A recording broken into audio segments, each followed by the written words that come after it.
안녕하십니까. 최근 한국에서 G20 정상회의가 끝나자마자 아일랜드에서 금융위기가 발생했죠. 또 그 위기가 어느 정도 수습되었다라고 생각할 때 바로 이어서 스페인과 포르투갈에서도 위기 발생 조짐이 보이고 있습니다. 지금 세계 금융시장에는 아직도 2008년 미국에서 시작한 그 금융위기의 여파가 계속되고 있음을 우리가 알 수 있습니다. 2008년에 시작한 미국발 경제위기는 전 세계를 동반 침체의 늪으로 끌고 갔습니다. 도대체 그때 미국에 무슨 일이 생겼길래 이렇게 전 세계가 빠져 죽고 있는가? 오늘날 세계화, 글로벌 많이 들으셨을 겁니다. 그러한 세계화의 진행과 함께 지난 10여 년간 미국의 경제 발전을 이끌어온 것은 바로 금융자본이었습니다.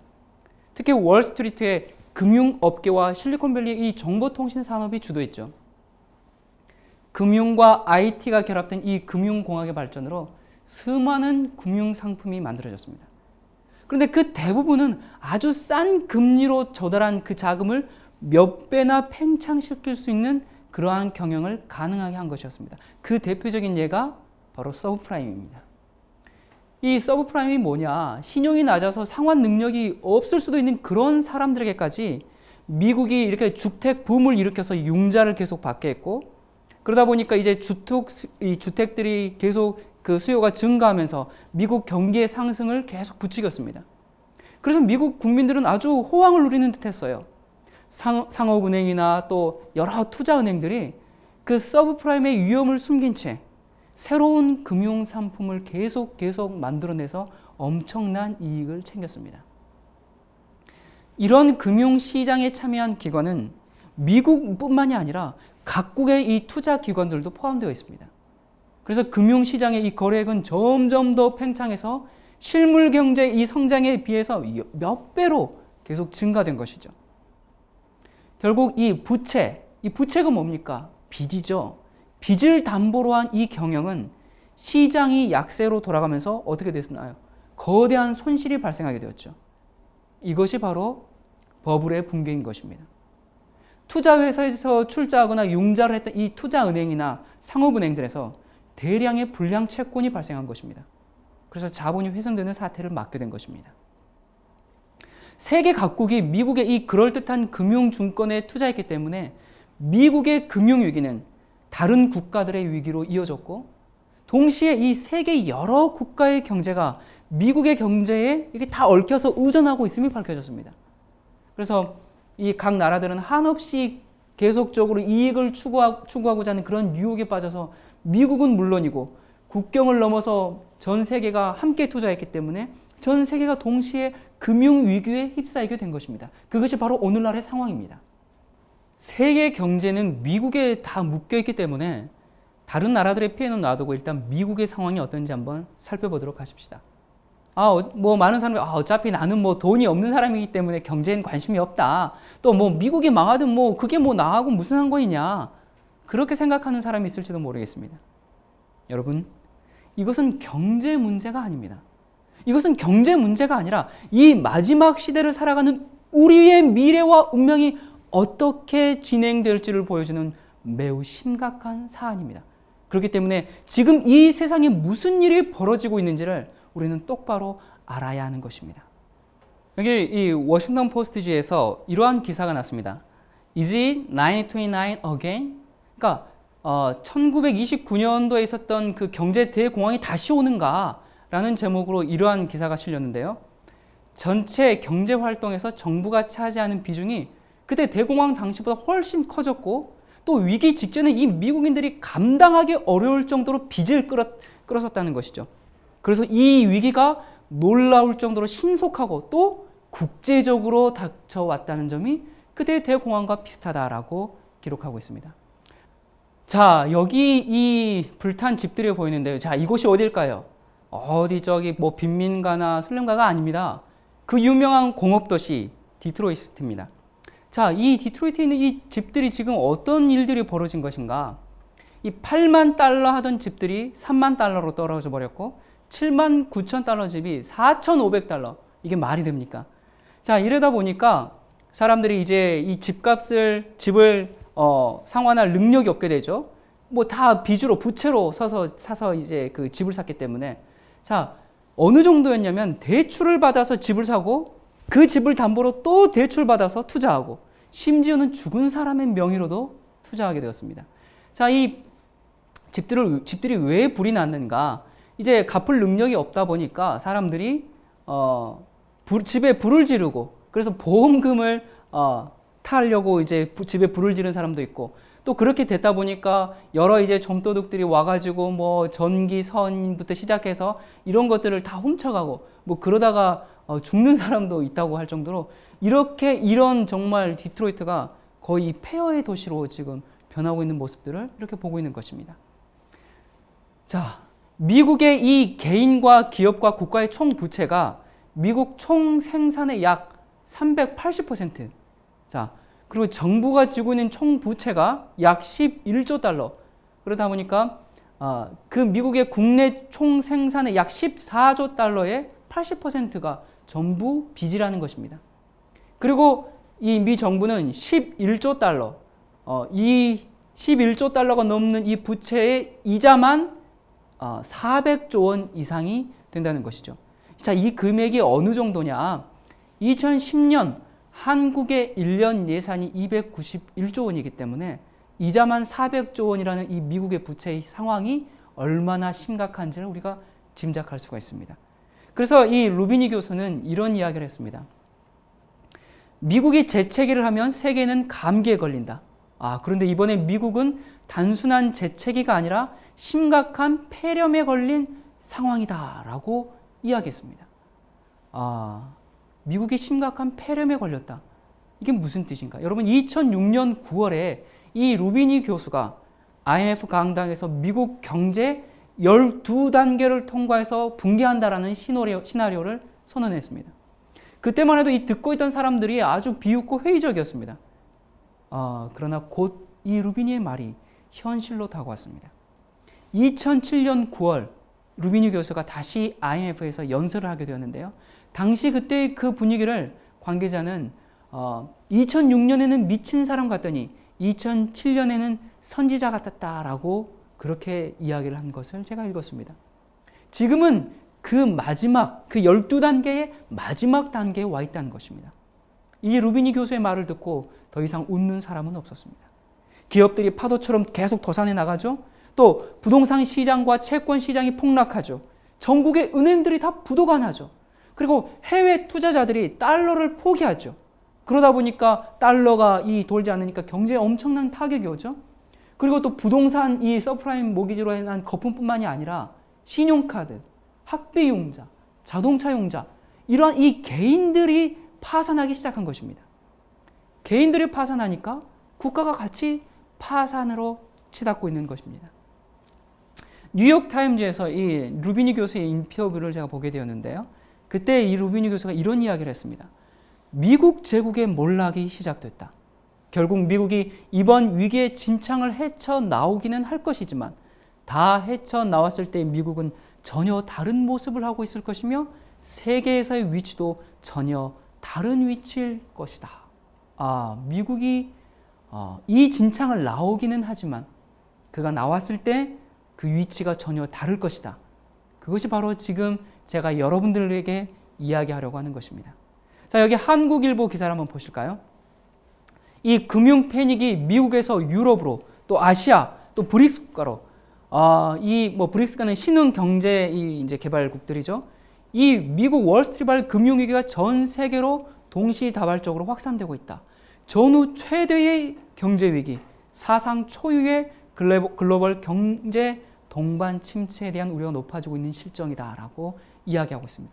그래서 지금 각 그 금융 경제 전문가들이 뭐라고 얘기합니까? 여러분들 신문을 한번 보십시오.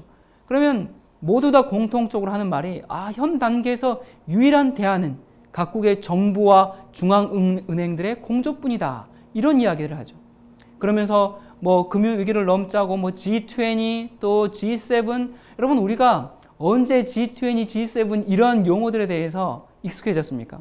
이게 바로 미국발 경제위기가 터지고 나서 우리가 이제 정말 어린 학생들도 이 G20가 뭐다라는 것을 알 정도로 그렇게 우리에게 친숙한 단어가 되었습니다. 세계가 지금 한 목적을 이루기 위해서 같이 달려가고 있는 것입니다. 일본 같은 경우도 지금 디플레이션이 재현될 것을 굉장히 우려하고 있고, 또 신문에서는 만리장성 빼고 다 무너지는 대륙의 집값이라고 아주 재밌게 표현을 했더라고요. 그리고 영국도 마찬가지로 이 부동산 버블이 붕괴되기 시작한 것이 지금 굉장히 심각한 단계에 이르렀다는 기사들을 우리가 또 볼 수 있습니다. 그리고 파키스탄 또 아이슬란드 이 동유럽 국가들이 계속 국가 부도 직전에 있고 이 지구촌이 동반 침체라는 대재앙이 올 수 있다. 그리고 1930년 대공황 이후에 최악의 상황이다. 그리고 침체의 충격을 넘어서 디플레이션 공포에 온 지구촌이 떨고 있다라는 기사들을 우리가 너무 심심치 않게 자주 볼 수 있는 것입니다. 이 디플레이션이라는 게 뭔가? 이 디플레이션이라는 것은 경기 침체가 계속 침체되고 그러다가 도를 넘어서 이젠 물가가 계속 떨어지면서 경제 전체가 무기력증에 빠지는 현상입니다.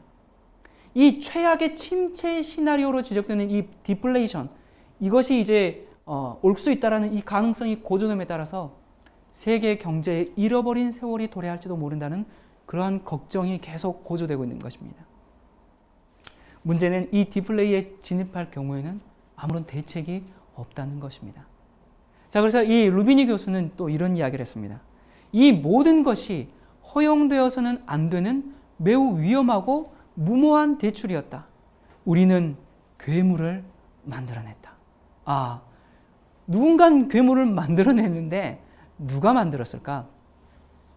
여기 지금 보면 세계 경제 대통령이라고 불리는 앨런 그린스펀 FRB 전 의장이죠. 1987년부터 2006년까지 굉장히 긴 기간 동안 FRB 의장을 했었습니다. 자, 그때 이 FRB 이 그린스펀이 이것은 지금 현재 이 경제 위기는 100년에 한 번 있을까 말까 한 사건이다라고 이러한 이야기를 했었습니다. 그리고 이제 그 그린스펀 버블이라는 책이 나왔었는데요. 자, 이 그린스펀 버블이라는 책은 MSN 모니컬럼에 계속 연재된 기사들을 이제 모아서 책으로 만든 그런 책입니다. 그런데 이 책에 보면 인플레이션이 계속 인플레가 발생하고 있는데도 오히려 인플레이션 반영률을 조작해서 하루에 주가가 2배로 폭등하는 진짜 누가 봐도 말도 안 되는 버블이 명백한데 그린스펀은 인플레 위험은 없습니다. 지금은 버블이 아닙니다. 그렇게 이야기하면서 금리를 인하하는 것이죠. 그러므로 그 후에 갑자기 살인적인 주식시장에 버블이 생겼고 게다가 이런 유례없는 초저금리를 1년 동안이나 계속 유지한 것입니다. 그러니까 쉽게 말하면 저축하면 바보가 되고 대출을 받아서 집이나 주식을 사야 하는 그런 상황을, 그런 경제 구조를 만든 셈입니다. 그 결과 어떻게 됐습니까? 시중에는 계속 돈이 넘쳐났죠. 그래서 이것이 계속 주택 시장으로 흘러 들어갔습니다. 그리고 그것이 버블, 이 거품을 만든 것입니다.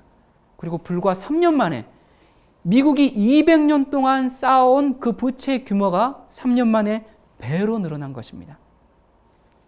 자, 이 책에 보면요, 다른 이제 그 경제학자들이 이런 이야기를 하는데요. 그 노벨 경제학 수상자 스티글리츠 교수가 이런 이야기를 했죠. 그린스펀이 주택 가격 거품을 방치한 것은 운전하다 졸았던 정도가 아니라 의도적으로 다른 방향을 본 것이다. 무슨 방향을 보기 시작했을까요? 그리고 제가 한 기사에서 한국은행의 한 고위 관계자가 이런 이제 기사를 한 것을 보았는데요. 당시 그린스펀이 금리 인하를 2%에서 멈출 줄 알았다. 그런데 그 이하로 낮추는 데 납득하기 어려웠다라고 이야기합니다. 자, 그리고 이제 이 그린스펀 버블의 이 책의 마지막 부분에서 이런 이야기를 합니다.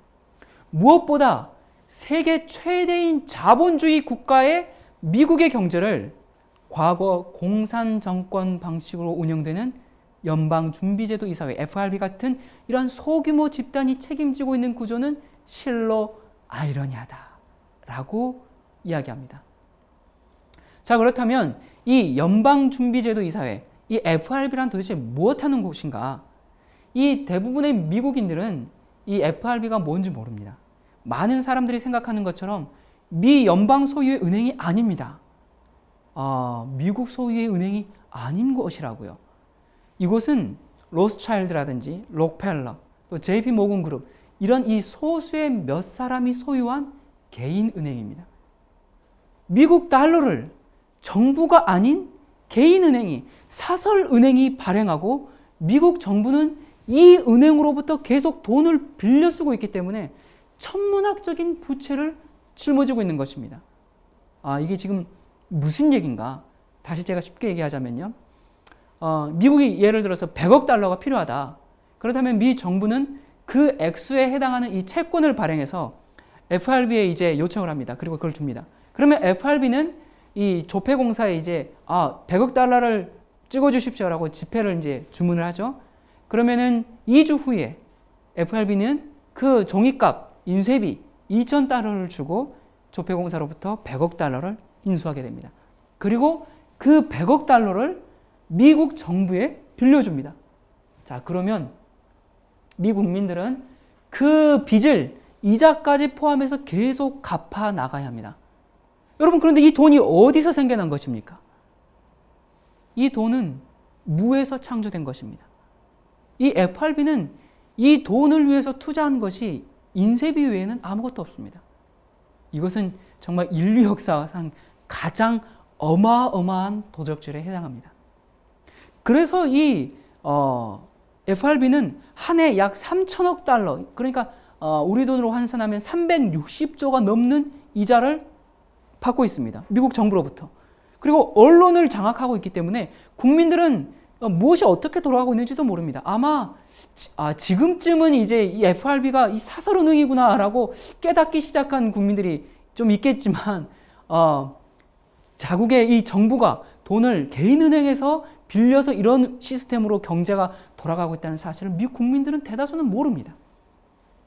그래서 이 FRB에 대한 평가를 이 앤드류 잭슨 대통령은 이렇게 이야기를 했습니다. 우리나라와 본질상 아무 상관이 없는 은행이 우리의 자유와 독립에 위험하지 않습니까?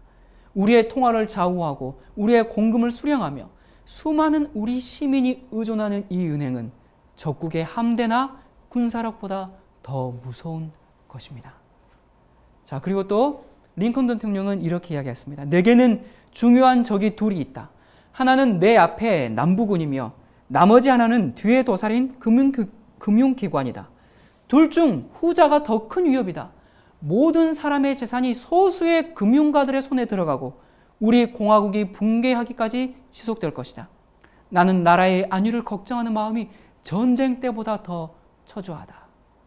이 링컨이 이 금융가들의 이 돈을 쓰지 않고 미국의 이 독자 화폐인 그린백을 발행했죠. 그래서 남북 전쟁에 자금을 조달했습니다. 그리고 이제 그 전쟁 후에 이 링컨이 대통령 선거에 재선에 이제 성공했을 때 1865년 의문의 암살을 당했습니다. 자, 그리고 또 루이스 맥파든 의원이 FRB에 대해서 이러한 평가를 내렸습니다. FRB는 국제 금융가들이 자신의 입맛대로 세계를 노예화시키는 초국가이다. 연방지급준비법이 통과되었을 때 세계의 금융가들이 무슨 일을 했는지 꿰뚫어보는 사람은 몇 명 되지 않았다. 국제금융가와 산업가들은 합심하여 초국가를 건설하려 했고 자신들의 이익을 위해 인류를 노예화하려 했다. 현재 FRB는 대외 정책을 포함한 우리의 모든 것을 조종하고 있는 상태이며 그들의 의사 여하에 따라 정부는 흥할 수도 있고 망할 수도 있다. 자, 그리고 라이트 페이트먼 의원이 또 이렇게 이야기했습니다. 오늘날 미국에는 두 개의 정부가 존재한다. 하나는 헌법상 만들어진 정부이고 또 하나는 돈을 가지고 세력을 휘두르는 연방준비제도 이사회이다. 라고 이야기했습니다. 자, 이 FRB와 이 미국의 경제공황들, 이게 도대체 무슨 상관이 있을까? 도대체 FRB가 무슨 일들을 구체적으로 벌여왔을까? 우리가 그것을 조금 더 살펴보도록 하겠습니다. 1907년 미국에 이 공황이 왔었죠. 그때 이 찰스 린드버그 하원 의원은 1907년의 공황은 계획된 것이다 라고 이야기합니다. 그러면서 금융가들은 경제의 부흥과 공황을 마음대로 조작할 수 있다. 그들이 이 FRB를 창설해서 은행들을 통합해야 한다는 필요성을 주장하기 위한 기틀을 마련하는 것이었다라고 해서 이제 1907년의 공황을 얘기하고요. 그러니까 대공황이 와서 공황이 이제 오기 때문에 이런 것들을 막아야 한다면서 FRB를 만들어야 한다. 그런 이제 해서 FRB의 기틀을 만들었다는 얘기죠. 자, 그리고 나서 그 FRB가 무슨 일을 했는가? 더 큰 공황을 만들어냈습니다. 1920년 이 공황에 대해서 이제 이렇게 설명하는데요. FRB는 1914년부터 1919년까지 계속 돈을 찍어내어 통화량을 거의 2배로 만들고 언론을 이용해서 국민들이 많은 돈을 은행으로부터 대출받도록 계속 장려했습니다. 그래서 오웬 의원은 이렇게 이야기합니다. 1920년 5월 16일 FRB는 대형 은행들의 대표들만 모아서 빌려준 돈들을 당장 거두어들이라는 여신수축 지시를 내렸다. 그리하여 수백만의 실업자가 양산됐으며 부동산 가격은 2천억 달러나 하락했고 5,400개의 소규모 은행이 문을 닫았다. 자, 이게 지금 무슨 말인가? 여러분, 돈이 넘쳐나니까 돈 벌기가 굉장히 쉬워졌겠죠?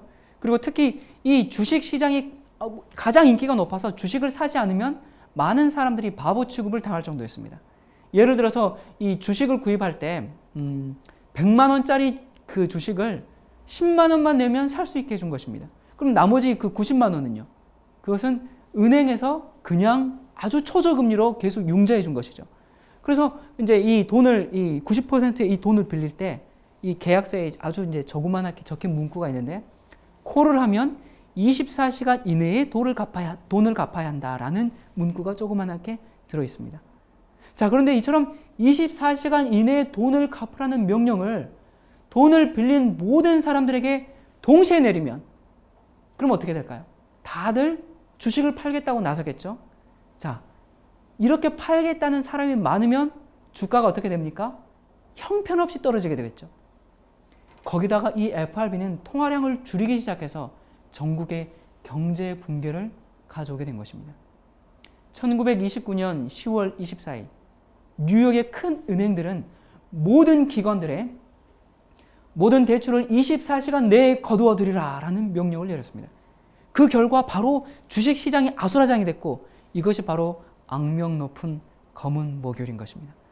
자, 이 공황이 일어나자 많은 사람들이 은행으로 달려가서 돈을 찾아서 이제 증권회사의 대출금을 계속 갚으려고 막 이제 그 은행에 다 갔었죠. 그러면서 뱅크런 사태가 일어나서 16,000개의 은행들이 도산하고 기업체의 3분의 2가 파산했습니다. 실업자들이 떼거지처럼 몰려다녔고 경제가 극심하게 피폐해졌습니다. 당시 FRB는 이 이자율을 낮추어서 경제활동을 이렇게 다시 활력을 이렇게 불어넣기보다는 무자비하게 통화량을 수축시켰습니다.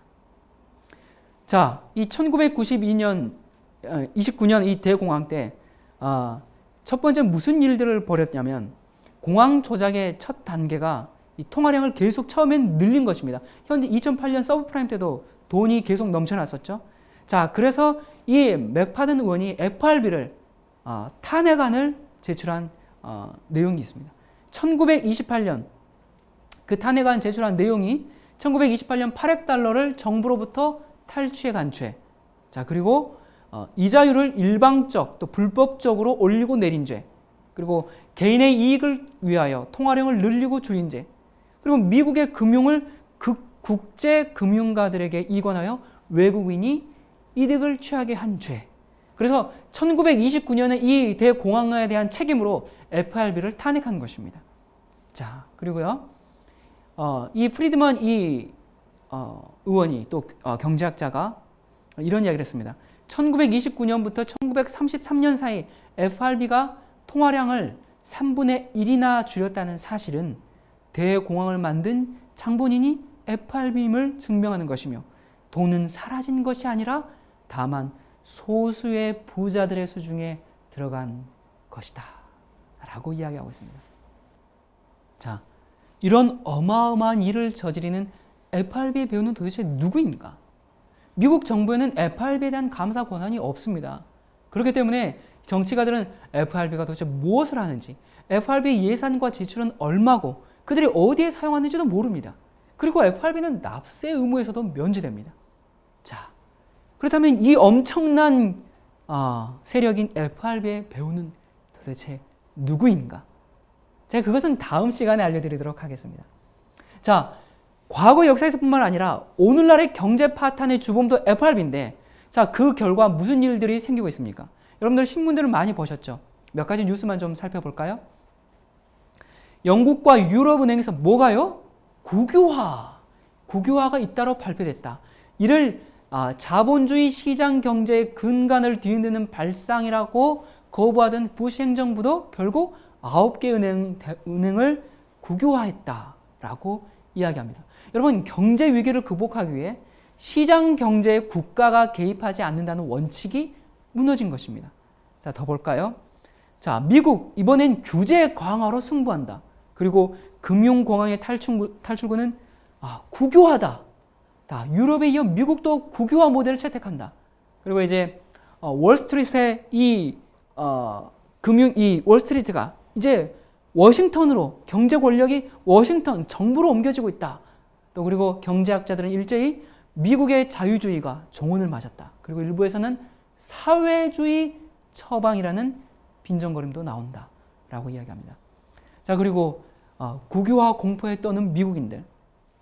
어느 날 아침 눈을 떠보니 모든 것이 국영제품, 이런 이제 그 기사가 있었죠. 세계에서 가장 자본주의적인 나라의 소비자들이 문득 미국이 사회주의 국가가 된 게 아니냐라고 당황해하고 있다. 그리고 최대 은행인 시티은행을 사실상 국영화했다.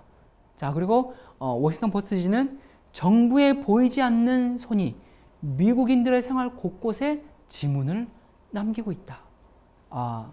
여러분, 국유화 공포에 떠는 미국인들. 이 BBC 뉴스에 의하면 미국 유대인 그 부자 상위 랭킹 10명이 모두 다 자기의 개인 소유들을 팔고 이스라엘로 떠났다는 것입니다. 자, 미국을 망하게 한 다음에 누군가 그들을 구제해 준다면, 그리고 모든 사람이 그 새로운 정부의 노예가 될 것입니다. 지금 미국의 경제가 국유화되고 있다. 국가의 소유가 되고 있다는 것입니다. 그런데 이것은 미국만의 문제가 아니죠. 전염병처럼 번지는 금융위기, 소국들이 무너진다.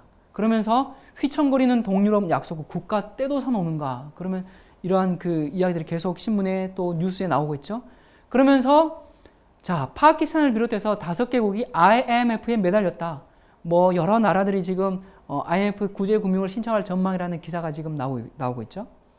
자, 이 IMF, 자, 이곳은 도대체 뭘 하는 기관이고 누가 이 조직들을 조정하는가? 네, 잠깐요. 여러분, 오늘 지금 여러 가지 그 경제 이야기를 계속 하니까 지금이 이 경제 강의 듣는 시간인가 굉장히 지금 의문을 좀 가질 수 있는데요. 이러한 지금 세계 경제와 우리가 살고 있는 이 마지막 시대는 매우 밀접한 관계에 있기 때문에 여러분들이 이러한 사실들을 아는 것이 앞으로의 우리의 운명과 미래를 다시금 생각해보고 지켜보는 굉장히 넓은 시야를 여러분들에게 가져다 줄 것입니다. 자, IMF. 한국도 IMF를 겪은 적이 있었죠. 도대체 이 IMF가 뭐 하는 곳인가? 도대체 이 IMF에 지금 많은 국가들이 매달렸는데 이 IMF에 또 배우는 누구인가? 통화량의 이 극심한 축소가 없는 공황은 있을 수가 없는데 이 통화량의 축소는 FRB와 또 IMF, 이런 세계 은행들, 이런 중앙은행들의 공동 협력 없이는 불가능한 일입니다. 그래서 이러한 공황이 결코 자연 발생적으로는 일어날 수가 없는 것입니다. 다시 말하자면 검은 세력의 파괴 공작 없이는 경제 구조가 붕괴되지 않습니다. 자, 그러면 IMF. 자, IMF가 뭐 하는 곳인가? 이 IMF는 세계적인 명목화폐, 그걸 SDR이라고 하죠. 그것을 창조할 권한이 있습니다. 자, 이 SDR이 뭔가? 미국이 개인 소유, 사설은행이죠. 사설은행인 그 FRB가 화폐를 발행할 때 어마어마한 일을 저지르고 있는 것을 우리가 좀 전에 설명을 들으셨죠. 자, 이 FRB가 화폐를 발행하듯이 IMF는 세계적인 그냥 명목상의 화폐인 SDR을 창조할 권한을 가지고 있는 것입니다. 그래서 FRB가 미국의 돈을 마음대로 주무르고 있는 것처럼 IMF는 실질적인 이 세계 중앙은행으로서 전 세계의 화폐량을 늘리고 줄이는 등 이러한 그 세계 경제를 조정하는 일을 하고 있는 것입니다. 자, 여기 보시면요. 또 IMF가 우리도 이제 구제금융 많이 이야기를 들었죠.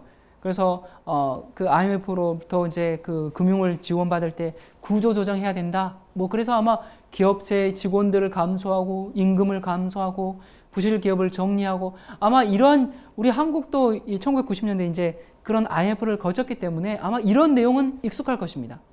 그리고 또 IMF가 요구하는 것이 정부의 이상해요. 사회복지 사업을 축소하고 무역 자유화 FTA를 이제 요구하게 되죠.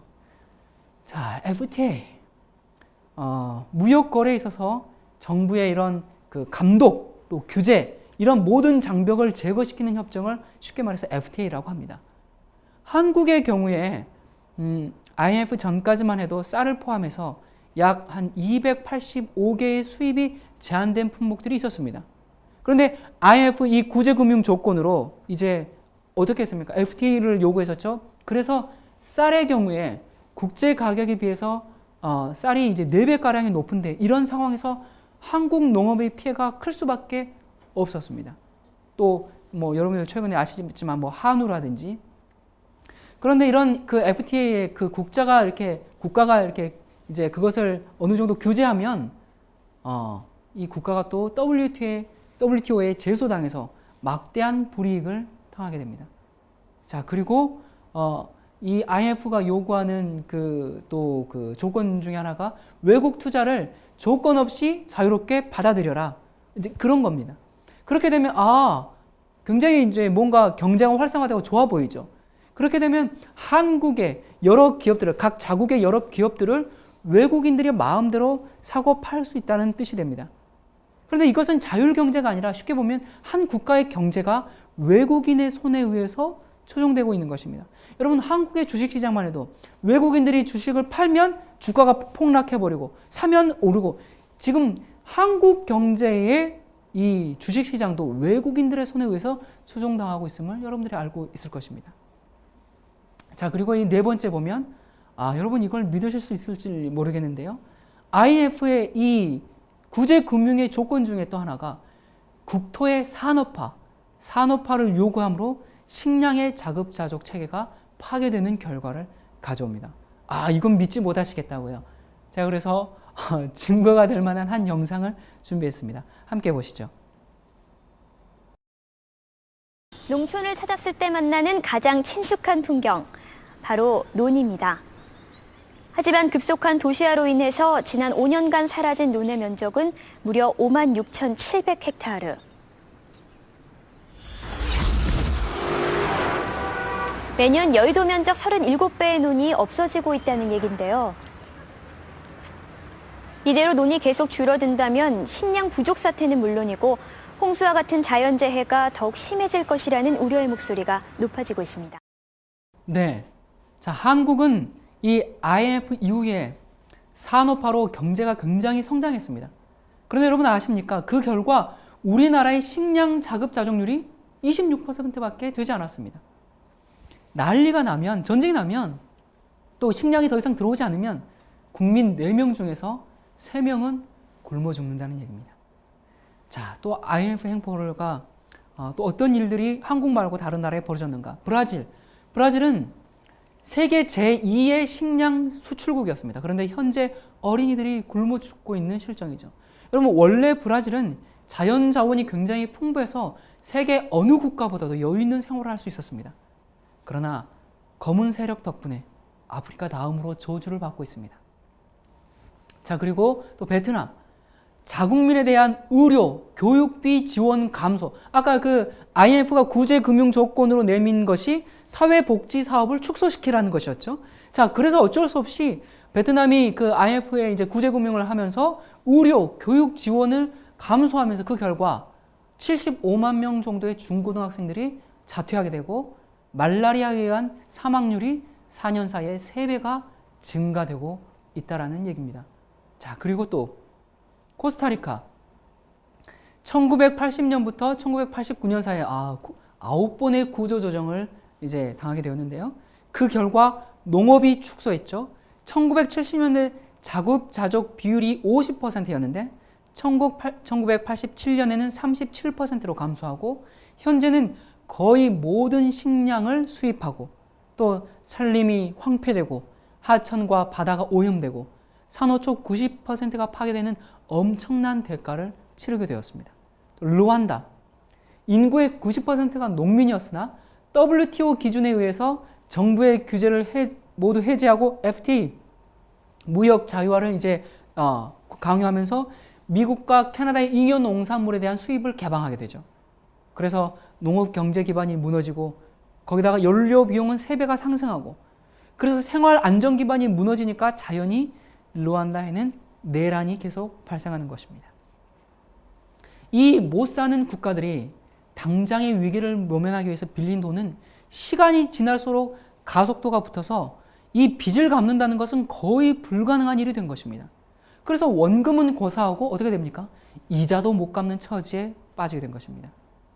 이 국가들은 이자도 못 갚으니까 국가에 천연 자원을 바치기도 하면서 이제는 이자 갚기에 허덕이다가 결국 노예 국가로 전락한 것입니다. 자, 그래서 여러분 아마 신문이나 뉴스에서 FTA를 반대하는 많은 기사들을 보신 적이 있을 것입니다.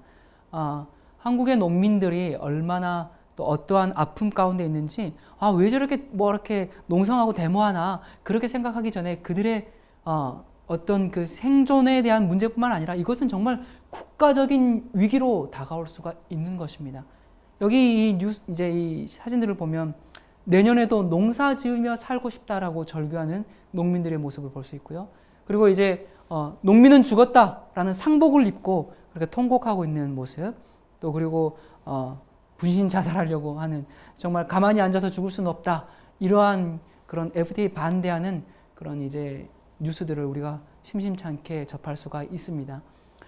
자, 아까 IMF가 이 FTA라든지 이런 것들을 통해서 또 각 나라들의 식량의 자급자족 체계를 파괴한다. 이거 참 충격적인 이야기죠.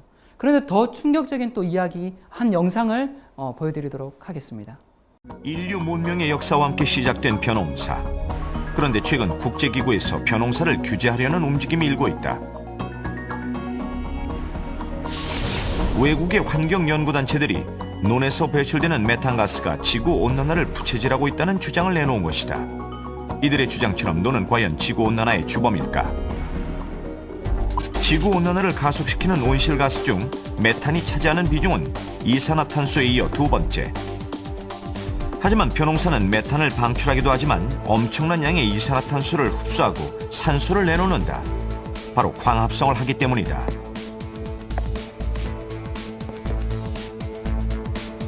그렇다면 벼의 이산화탄소 흡수 능력은 어느 정도일까? 세계의 밀폐 유리 상자를 준비해 벼의 모종수를 달리한 후 이산화탄소의 변화량을 관찰했다. 실험 시작 24시간 후 벼의 모종수가 많을수록 이산화탄소의 흡수량 역시 증가한 것으로 나타났다. 이는 단위 면적당 숲의 이산화탄소 흡수량보다 높은 수준. 우리나라 논의 이산화탄소 흡수량은 연간 1630만 톤에 이른다. 논이 가진 놀라운 대기정화 효과는 메탄 방출량을 상쇄시킬 뿐만 아니라 지구온난화를 막는 데도 한몫을 하는 것이다.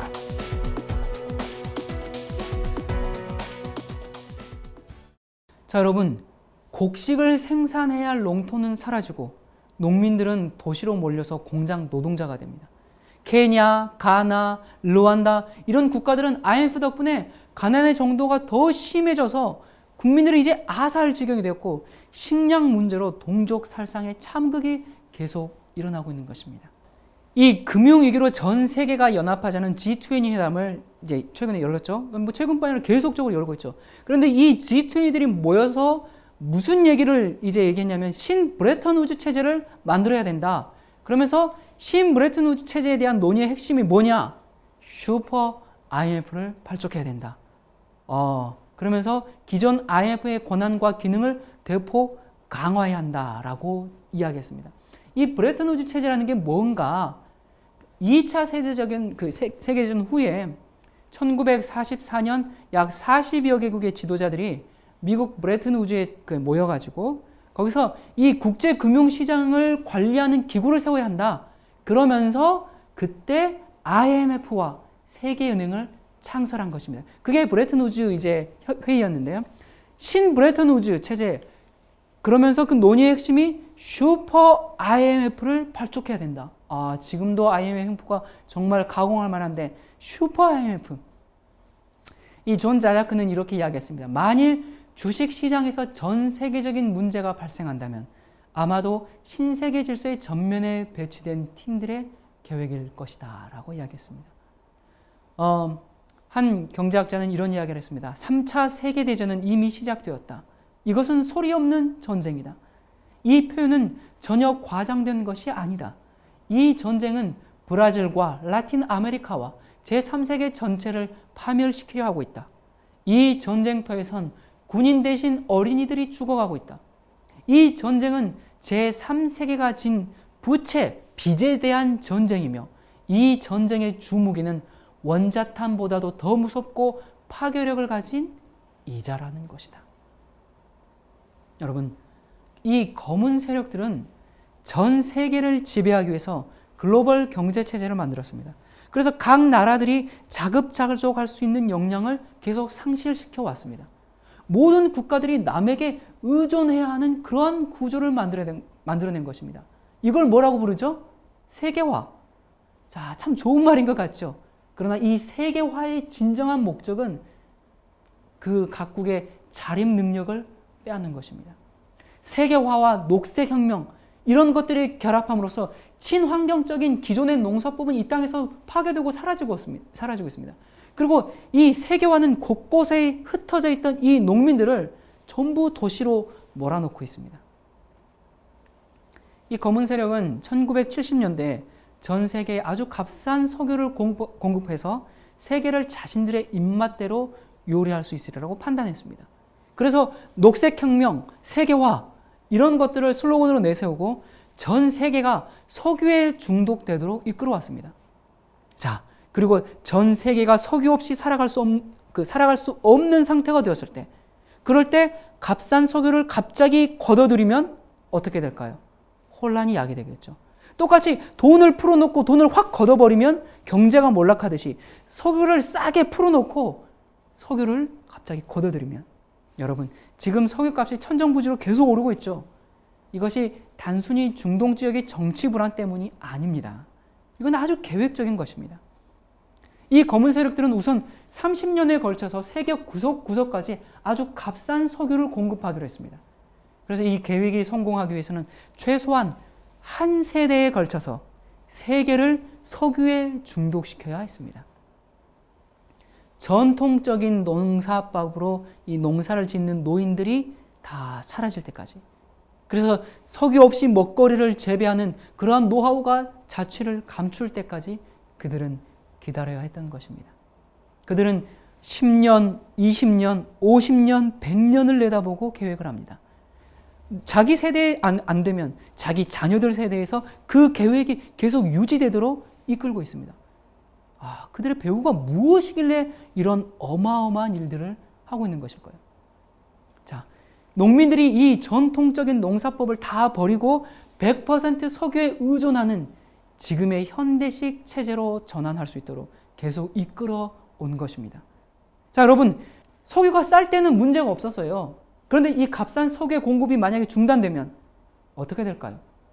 전 시스템이 그냥 무너져 내릴 것입니다. 아마 상상을 초월하는 광경이 펼쳐질 것입니다. 처음에는 유가가 오르겠죠? 그 다음에는 식량 공급에 차질을 빚게 될 것입니다. 자, 운송수단에 차들이 다 석유로 움직이지 않습니까? 석유가 오르면 식량 공급, 각종 이제 유가가 상승하면서 모든 식량 물가가 다 치솟게 될 것입니다.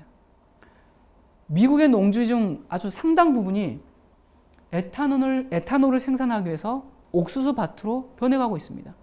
사람들이 먹기 위한 옥수수 밭이 아니고 에탄올을 생산하기 위한 옥수수 밭. 무엇이? 농지들이. 거기에다가 휘발유 가격까지 같이 상승하면 식품 가격의 폭등이 뒤따르겠죠? 이 또 하나로 묶여있는 이 글로벌 경제, 이 세계 경제는 또 함께 같이 동반 추락을 면하기 힘들 것입니다. 제가 최근에 한 2, 3년 전에 제가 미국에 갔을 때 그곳에서 과일들이 굉장히 아주 쌌습니다. 그래서 그곳에서 역시 미국은 축복받은 땅이다 하면서 아주 싼 값에 과일들을 아주 실컷 많이 먹고 왔는데, 지금 미국은 상황이 많이 달라졌습니다. 불과 한 2, 3년 만에 이 과일 값들이 어마어마하게 올라서 예전처럼 그렇게 자주 쉽게 사 먹지 못하는 형편 가운데 있다라는 얘기를 들었습니다. 여러분, 시골에서 도시로 식품을 운송하는 이 이 유지 비용이 계속 올라가면서 당연히 식품의 가격이 급등하죠. 그렇다면 사람들은 결국 자신의 생존을 위해서 서로 싸우게 될 것입니다. 이 세계화, 녹색혁명 이런 것들 때문에 사람들은 자급자족하는 능력을 상실하게 되었습니다. 여러분, 솔직히 밭을 가꿀 줄 아는 사람이 몇 명이나 됩니까? 우리는 우리의 그 아버지 또 한두 세대 전까지만 하더라도 아주 당연한 것으로 여겼던 그런 지식을 상실해버렸습니다. 음식을 생산하는 방법을 잊어버렸어요. 이 검은 세력의 계획에 따르면 현 세대의 마지막 단계는 완전한 혼란이 세계를 지배해야 하는 것입니다. 여러분, 지금 제가 말씀드리는 이러한 얘기들은 음모론 따위로 치부할 내용이 아닙니다. 이것은 철저히 팩트입니다. 제가 지금 시골 사는 지 한 5년 차인데요. 시골 이렇게 지나가다 보면 곳곳에 플랜카드들이 붙어 있습니다. 그래서 여러분의 농지, 농사 짓지 않은 농지들을 국가에 파십시오라고 계속 광고하고 있습니다. 그래서 땅들을 국가가 지금 사들이고 있습니다. 농지의 국유화가 이루어지고 있는 것입니다. 과거 40년 동안 한국 농촌 인구의 80% 이상이 줄었습니다. 그런데 제가 기사를 보니까 정부는 6% 이내로 감축할 계획을 가지고 있다는 것입니다. 자, 그러면 어떻게 됩니까? 이제 농촌은 죽는 거죠. 농촌을 떠난 사람들이 어디로 갑니까? 다 도시로 가죠. 도시로 가서 도시에서 노동자로 묶입니다. 여러분, 이것은 한국만의 상황이 아닙니다. 전 세계 모든 나라에서 농촌 인구가 급속하게 줄어들고 있습니다. 미국은 그 농업에 종사하는 인구가 한국보다도 적은 2.5%밖에 안 됩니다. 그러니까 한국의 이 농업 인구가 약 400만인데 미국은 300만밖에 되지 않습니다. 유럽에서는 소농들이 하루에 1000개씩 사라지고 있습니다. 1년이면 35만 개의 소농장이 사라진다는 얘기입니다. 중국은 매년 1,500만 명의 농촌 인구가 도시 노동자로 전락하고 있습니다. 모든 나라들이 선진국 자본을 유치해 산업시설 기반을 조성하고 자기 국민들을 도시의 이 불안한 월급에 의존하는 노동자로 전락시키고 있습니다. 이런 현상의 이 결말은 어떻게 될까요? 농촌이 소수 기업의 농업 공장으로 전락하게 되는 것입니다. 예를 들어서 삼성, LG 그런 큰 대기업, 메이저 기업들이 이제 농업 공장들을 만드는 것이죠. 한국을 비롯해서 전 세계가 이 정책을 따라가고 있습니다. 쉽게 말해서 대기업들이 농촌의 땅을 사서 잘 구비된 첨단 시설로 땅을 경작해서 아주 낮은 가격에 농산물을 생산할 수 있게 되는 것입니다. 그러면 굉장히 좋겠죠. 저렴한 가격에 농산물을 살 수 있으니까. 그러나 여러분, 우리가 생각하는 이런 논과 밭의 개념이 사라지고 벼 공장이 생기고 고추 공장이 생기고 이렇게 되는 것인데 이 결과 어떻게 되는가? 농촌이라는 것이 사라지는 것입니다. 공장들만이 남는 것입니다. 그리고 정말 약속이 난 듯이 이 농촌들을 거대 기업이 경작하도록 모든 세계의 정부들이 동일한 정책을 실시하고 있다는 것입니다. WTO를 통해서 전 세계의 비료와 농약 또 종자 시장에 몇 그 다국적 기업의 손이 이미 들어간 것을 여러분들 잘 아실 것입니다. 몬산토라든지 카킬 이런 회사들이 있죠. 자, 이것은 한국을 비롯한 전 세계의 농촌이 국제 검은 세력에 의해 완벽한 통제를 받을 수 있는 그런 환경에 있음을 말해주고 있습니다. 그리고 이러한 국제 금융의 가장 큰 손이 바로 제수잇이 만든 JP 모건입니다. 제가 이 부분은 다음 시간에 제가 설명드리도록 하겠습니다. 자, 노벨 경제학상을 수상한 이 로버트 먼델 교수가 최근에 얼마 전에 한국에 왔었죠. 그때 이 로버트 먼델 교수는 유로의 아버지라고 이제 소개받는데, 왜냐하면 그가 소개한 이론으로 유럽의 단일 경제가 출범되었고 유럽 통합화폐인 유로가 만들어지는 기초를 만든 학자입니다. 자, 그가 와서 뭐라고 했는가? 모든 나라가 단일 통화 쓰는 날 상상만 해도 즐거워요. 한국, 중국, 일본, 아시아 국가 공동 통화 도입, 세계가 단일 통화 사용. 물론 세계가 단일 통화를 사용할지 안 할지는 그건 모르는 일이죠. 그러나 어쨌든 그가 이러한 이야기들을 했습니다. 로버트 슐러 교수는 이러한 이야기를 했습니다. 우리가 배워야 할 교훈은 많다. 그 중 그중 한 가지는 규제이다. 자본주의 경제는 규제가 없으면 제대로 작동하지 못한다. 우리에게는 착한 행동을 강요할 누군가가 필요하다. 왜냐하면 모두가 선의를 갖고 있는 게 아니기 때문이다. 라고 이야기했습니다. 자, 그리고요. 딘 베이커 그 소장은 우리는 시장을 원한다. 하지만 이런 시장이 제 기능을 발휘하기 위해서는 규제가 필요하다. 자, 누군가는 착한 행동을 강요할 기구가 있어야 한다는 것이 현재 오늘날 경제학자들의 공통된 의견입니다. 자, 그럼 누가 해야 되는가? 여기 뉴스에 보면요. 노벨 경제학상 수상자인 조지프 스티글리츠 미국 컬럼비아대 교수가 이렇게 이야기했습니다. 전 지구적 차원에서 금융위기가 벌어지고 있으므로 전 지구적 차원의 대응이 필요하다. 그래서 유엔이 금융위기를 대처를 주도해야 한다라고 했습니다. 누가 이 전 세계적인 경제 위기를 주도해서 나갈 것인가? 도대체 누굴까요? 유엔일까요? 아니면 유럽연합, G7, G20, 또 오바마? 아니면 어떤 새로운 누군가? 도대체 누굴까요? 그럼 누구든지 상관이 없습니다. 자, 이 금융위기를 주도해서 이 위기를 극복한다라는 이 세력은 결국은 세계 경제뿐만 아니라 세계 모든 질서를 재편성할 그러한 어마어마한 강력한 세력일 텐데 누구일까요? 왜 제가 누구든 상관이 없다고 얘기하냐면 결국 그들도 누군가의 꼭두각시이기 때문에 그렇습니다. 자, 누구의 꼭두각시일까요? 자, 그것은 제가 다음 시간에 알려드리도록 하겠습니다. 여러분, 이 모든 일이 갑자기 된 것이 아닙니다.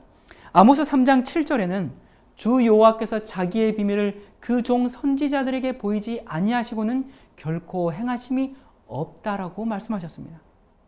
여러분, 저희는 오래전부터 이 세상 역사가, 이 지구의 미래가 이러한 방법으로 진행될 것을 알고 계속 경고해 왔습니다. 저희가 경제를 많이 연구하고 똑똑해서요? 아닙니다. 하나님께서 말씀하셨기 때문에 그렇습니다. 이런 일들은 예수님의 재림 직전에 이루어질 마지막 예언들입니다. 여러분, 예수님의 재림이 가까웠습니다. 지금은 준비해야 할 때입니다. 제가 다음 시간에 뵙겠습니다. 안녕히 계십시오.